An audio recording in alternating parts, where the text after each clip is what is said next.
Donc bonjour à tout le monde. Donc, alors on va continuer donc notre cours sur la Kabbale existentielle que nous avons donc choisi le Tanya, Sha'ar HaYichud VaEmuna, donc les portes de l'unité et de l'Eimuna. Donc là nous sommes au chapitre 9 et on va essayer de décoder un petit peu ce chapitre pour voir un peu de quoi il s'agit. Aval, la Gabe Kadosh Baruch Hu Madregat Chochma Shehu Techila Marshava Vereshita Isof Maase Etzlo. Bon, ça commence bien, j'y comprends rien. Non, je comprends les mots, mais je ne vois pas le sens. C'est toujours intéressant. Dans la traduction, ils ont mis un sens. Tu veux que je te le lise? Vas-y, lis la traduction. Mais en ce qui concerne l'Éternel, béni soit-il, alors que la qualité de sagesse est, dans tous les êtres créés, le commencement de la pensée et sa genèse, elle est pour lui l'accomplissement de l'action. Alors, ce qui dit là, moi je vais le prendre en hébreu parce que c'est l'hébreu qui m'interpelle. Chi techila marshava. La chokhma, qui est le début de la pensée, Reshita. Je vois pas. Techila, c'est le début, Reshita, c'est le commencement. Donc, qu'est-ce qu'on ajoute avec le mot Reshita? Je pense qu'il y a différents niveaux de lecture dans ce genre de texte, parce que Reshita, ça me fait penser à Bereshit, et c'est autre chose que le commencement, puisqu'on a déjà Techila, qui est le commencement. On sait que la Chokhmah, c'est le commencement de la sagesse, c'est quand on parle de la crainte pour les hommes. Reshita, c'est déjà une forme de point racine de toute chose. Et ça, c'est sauf Maaseh Etzlo. C'est la fin de l'action.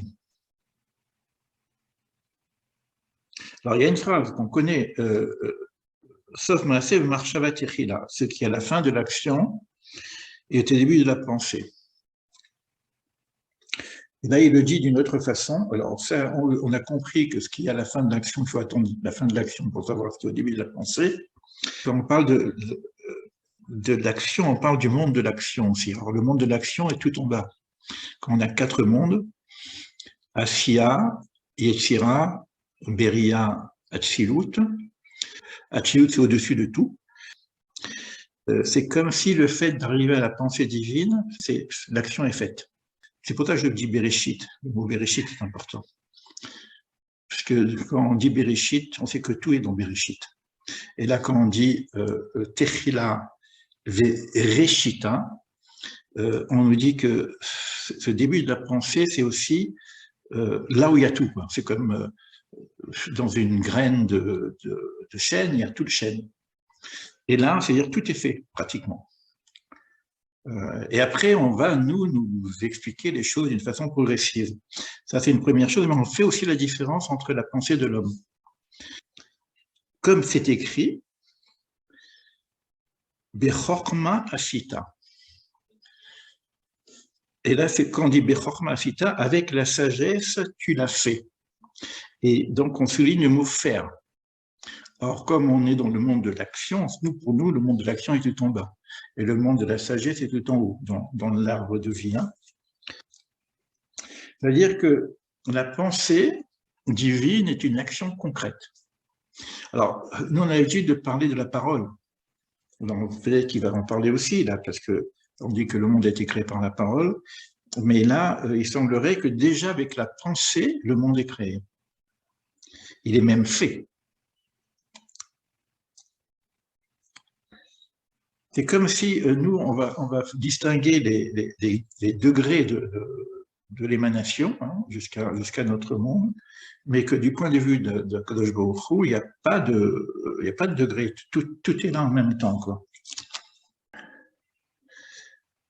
Donc, ça nous apprend les Erer Chayut HaChochma. Donc là, on voit que la vitalité du monde, fait que du monde de l'Asia, aussi bien matériel que corporel, Chez Ireshit ou Makor. Alors là, il y a deux choses encore, qui est le Reshit, on a trouvé le Reshit tout à l'heure, et le Makor, la source. Alors, quand on parle de la vitalité du monde et de la création, donc il y a une force de vitalité qui fait que le monde existe dans une force, une animation. Tout ça, c'est déjà dans la forme divine. C'est extrêmement concentré. Vraiment, c'est très difficile ce passage. Et ce point, c'est comme je l'ai dit tout à l'heure un petit peu, hein, que dans la graine d'un chêne, il y a tout le chêne. Quand vous prenez l'arbre de vie, nous on voit beaucoup de gradation, en tout cas, déjà avec les séphirotes, avec les mondes, etc. Mais tout se trouve dans cette notion de chorma. Toutefois, les créatures ont uniquement la capacité de percevoir la descente par étapes successives depuis le stade de la chorma, qui est le début jusqu'au niveau de l'action le plus bas. Nous, on est obligé pour comprendre, d'avoir toute la structure détaillée. Mais on ne peut pas comprendre simplement le point d'origine. C'est comme le mot Bereshit. Comme j'ai dit tout à l'heure, le Bereshit, c'est aussi le point de la chorma au départ. Hein. Et on sait que dans le texte de la Kabbale, que le mot lui-même contient toute la Torah. Bon, on ne peut pas comprendre mais on peut même dire une lettre, parfois. Hein. On dit souvent que le bête, il contient tout Bereshit. Et Bereshit contient tout le chapitre contient toute la Torah. Mais ça, ce sont des axiomes. La compréhension elle-même, elle est difficile.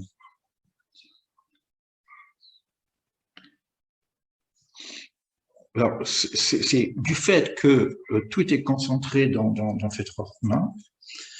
C'est pour ça qu'on peut dire que du point de vue du divin, le stade de la chorma est considéré exactement comme celui du monde de l'action.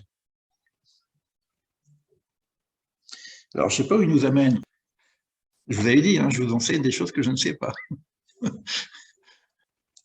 Donc, impossible de saisir, ou bien, encore un nouveau terme, qui inyan à asaga, que notre saisissement, quand on dit je comprends, je saisis, c'est comme si je saisis avec la main, je touche quelque chose. Or, là, il n'y a rien à saisir.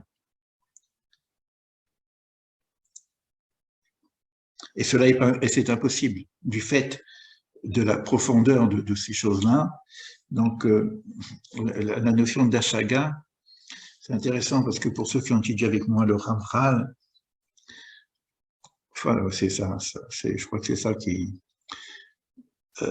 on nous dit, lorsqu'on commence à étudier la Kabbale, qu'on a un devoir de saisissement, mais comme la chose elle ne peut pas être saisie, donc il faut aller jusqu'au maximum de notre possibilité de compréhension, et au moment où on n'a pas la compréhension, parce qu'on est perdu, Shuv la Makom, c'est le début d'Advonot.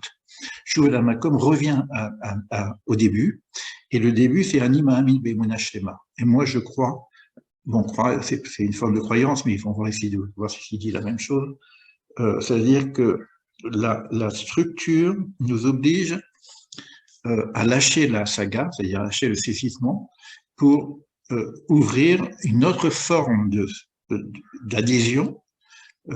J'essaye de trouver des mots justes parce que c'est assez difficile. Une autre forme d'adhésion et qui serait par la émouna, qu'on traduit par la croyance, la foi. Il y a presque un abus de langage.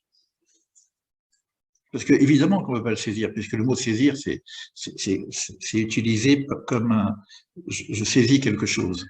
C'est comme si je peux le toucher, quoi.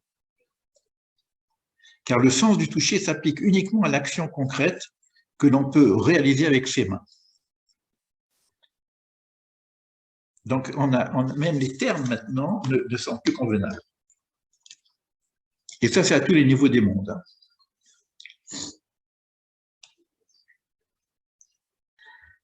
Si je prends la notion de l'émanation, Donc, on ne parle pas de Dieu lui-même, on va parler des émanations. Et on ne parle pas de Dieu lui-même, on va parler des séphirotes. Les séphirotes sont des lumières, des luminaires, qui sont en même temps des récipients. Donc, c'est comme si on a un influx divin, une lumière, qui descend progressivement.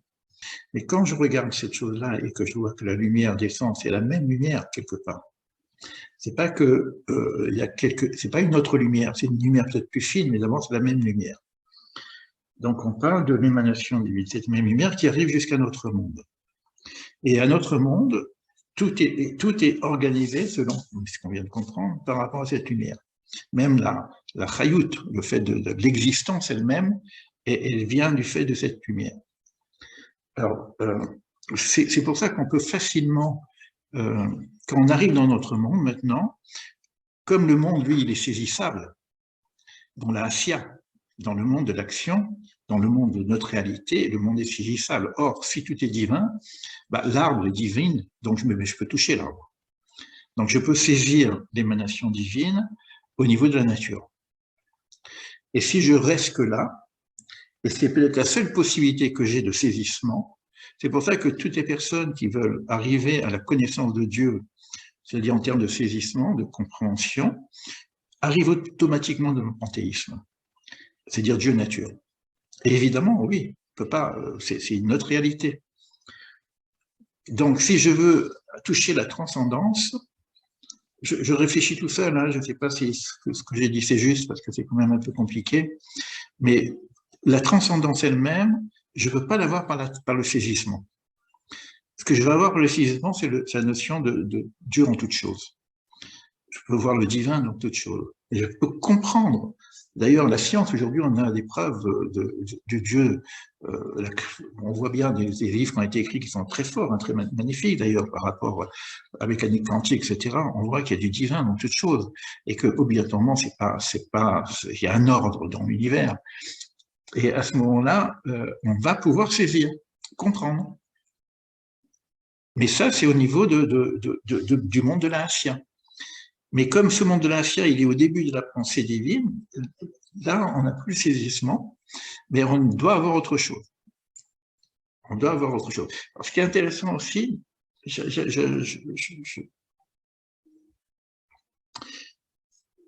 la seule notion de Dieu qu'on peut saisir, c'est une notion divine qui viendrait se manifester dans l'existence pour nous mettre en relation avec la transcendance. Or, on a deux noms. Je déborde un peu du texte hein, pour essayer de comprendre, parce que sinon ça devient difficile, même pour moi. On a le nom Elohim, de Bereshit bara Elohim, le nom créateur, le nom divin, parce qu'après c'est des noms, hein, les séphirotes sont des noms, il faut connaître la science des noms. Il y a des livres pour ça qui nous aident à comprendre tous ces thèmes-là par la science des noms. Il faut que je descende dans le monde de la Asya. Donc, tout ce qu'on parle, nous, entre nous, il faut savoir qu'on est déjà dans le monde de la Asya, on aime essayer de comprendre. Mais là, on peut commencer à comprendre. Asya, c'est-à-dire notre monde, hein, qui s'appelle le monde de l'action. Et il y a un nom qui exprime et l'essence et l'existence de Dieu. C'est le nom Yudke Vaske.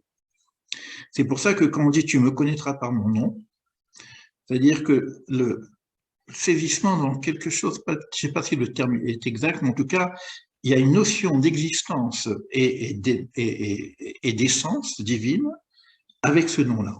Puisque ce nom-là aussi, il traverse tous les mondes. On a le Yud dans la Chorma, on a le Ré dans le Bina, on a le Vav dans les 6 séphirotes intérieures, et on a le dernier Ré dans la Sia. Donc, la connaissance de Dieu, à notre niveau-là, va se faire soit dans le panthéisme par Dieu en toute chose, dans la nature, Dieu nature, Elohim, soit par Hachem, le nom divin. Alors, tu vois, il dit ce que j'avais dit au début. Hein. On a un problème d'abus de langage parce que on utilise quand même le terme Chorma, alors qu'on nous dit en même temps que c'est pas la Chorma. Et alors pourquoi on utilise ce terme? Certes, le Saint béni soit-il est qualifié de sage, Chacham, dans des versets. De même, nos sages lui attribuent le stade de la qualité de la chorma.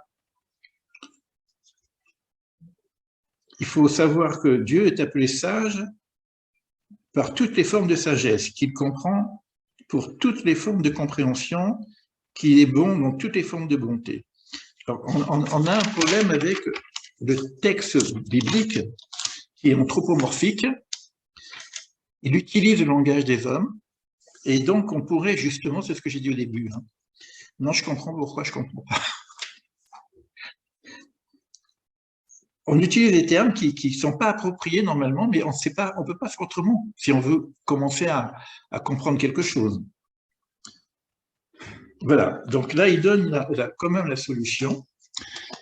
Quand on dit que Dieu est miséricordieux, que Dieu est sage, que Dieu est bon, on donne des qualités presque humaines à quelque chose qui est de l'ordre au-delà du saisissement. On est dans l'infini, on est dans le rien du tout et on ne comprend pas. Alors, ce qui veut dire là ici, c'est pour ça qu'on a, j'ai bien fait de regarder en hébreu, c'est pour ça qu'il parlait de réchit. Il forme une source, une forme de point initial, originel, genèse, je pourrais même dire, Bereshit, c'est la genèse. Et c'est pour ça qu'il dit que finalement, ce qu'on veut dire, c'est que si on dit que Dieu est miséricordieux, ou vertueux, ou tous les attributs, ça veut dire qu'il est la source de la miséricorde. Il est la source de la bonté. C'est comme une source, un point. On avait utilisé tout à l'heure, je dis pourquoi il utilise ce terme-là, il avait également utilisé la notion de source, début et source. Vous voyez que quand on est dans l'hébreu, le fait de dire deux mots identiques, il n'y a pas un mot en trop. C'est des sages d'une. Donc, quand ils mettent deux mots qui sont synonymes, ils veulent dire quelque chose de différent. Et c'est pareil pour tous les attributs. Alors maintenant, on a quand même compris quelque chose qu'on n'a pas compris, c'est que maintenant, on sait que quand on parle du point de vue divin de l'arbre des séphirotes et des attributs, il faut faire extrêmement attention, sachant que tout ça, ça ressemble, parce que c'est la source, comme j'ai dit, la graine tout à l'heure. Il redit encore la même chose, hein, qu'on n'a pas, on n'a pas connaissance de ces éléments cachés. Alors, c'est-à-dire tout ce qu'on apprend,